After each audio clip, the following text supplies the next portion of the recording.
Daar's 'n fyn lyn in van goeie skuld en slegte skuld. En nou moet jy jouself nie te hard druk nie. Ek dink goeie skuld is 'n goeie ding. Ou moet ook nie net kontant werk nie, want dan het jy geen kredietwaardigheid nie. So die ouens moet pas op. Ek dink vir my persoonlik, hou my eerder daai spaarbusie en probeer hom volhou. As wat hou die bank, ja, die leerbank. Presies.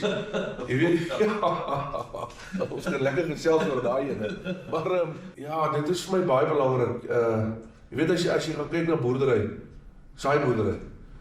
Wat is die 3 belangrikste faktore van saaiboerdery?